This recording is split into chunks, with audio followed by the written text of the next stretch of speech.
वीर धर्मध्वज धारक, स्वराज्य रक्षक तेजस्वी, शंभुराजे रणधीर, शौर्य सागर तेजस्वी, धर्मासाठी देह अर्पी, न डगमगला कधी मान, छत्रपती संभाजी नृप, अमर राहो तुझे नाम।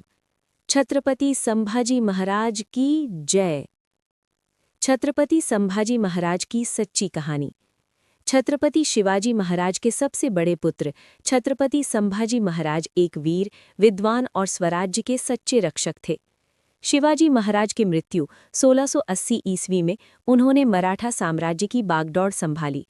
उन्होंने शक्तिशाली मुगल सम्राट औरंगजेब के खिलाफ लगभग 9 वर्षों तक वीरतापूर्वक युद्ध किया। 1689 ईस्वी में जब संभाजी महाराज संगमेश्वर वर्तमान रत्नागिरी जिले में थे, तब एक कपटी सरदार गणोजी शिर्के ने मुगलों को गुप्त सूचना दे दी। उस सूचना के आधार पर मुगल सेनापति मुकरब खान ने अचानक हमला किया और संभाजी महाराज और उनके कवि मित्र कवि कलश को बंदी बना लिया। औरंगजेब के समक्ष अपमानित होकर संभाजी महाराज को जंजीरों ने जकड़कर औरंगजेब के दरबार में ले जाया गया। औरंगजेब ने उन पर इस्लाम धर्म अपनाने का दबाव डाला और उन्हें मराठा साम्राज्य छोड़ने के लिए कहा, लेकिन संभाजी महाराज ने इन सब बातों को दृढ़ता से अस्वीकार कर दिया। उन्होंने स्वराज्य, धर्म और आत्मसम्मान से कभी समझौता नहीं किया। औरंगजेब के आदेश पर संभाजी महाराज पर अमानवीय अत्याचार किए गए। उनकी जीभ काट दी गई, उनकी आंखें निकाल दी गईं, उनके नाखून उखाड़ दिए गए और उनके शरीर को घायल कर दिया गया। फिर भी संभाजी महाराज ने न तो धर्म का त्याग किया और न ही स्वराज्य का अपमान किया।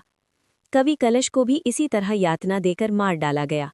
11 मार्च 1989 फाल्गुन अमावस्या को औरंगजेब के आदेश पर संभाजी महाराज की निर्मम हत्या कर दी गई। तुलापुर, पुणे जिला। उनके शरीर के टुकड़े टुकड़े करके भीमा इंद्रायणी नदी में फेंक दिए गए ताकि मराठों में भय फैल जाए, लेकिन इस राजा ने, जिन्होंने धर्म और आत्मसम्मान के लिए अपना प्राण त्याग दिए, मृत्यु के बाद भी अपमान सहन नहीं किया।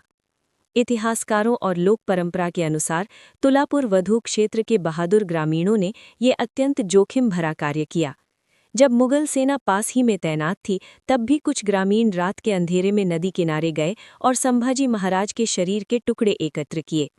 इस कार्य में वधू बुद्रुक गांव के गोविंद गोपाल कुलकर्णी, कुछ स्थानों पर गोविंद शिवले पाटिल के नाम से भी उल्लेखित है, का नाम सम्मानपूर्वक लिया जाता है। उन्होंने बिना किसी भय के महाराज के अवशेष एकत्र किए।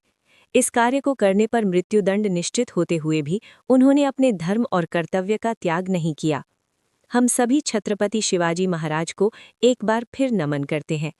ऐसी ही एक और कहानी सुनने के लिए हमारे चैनल को सब्सक्राइब करें। हमारे चैनल पर हर सुबह 7 बजे वीडियो आते हैं।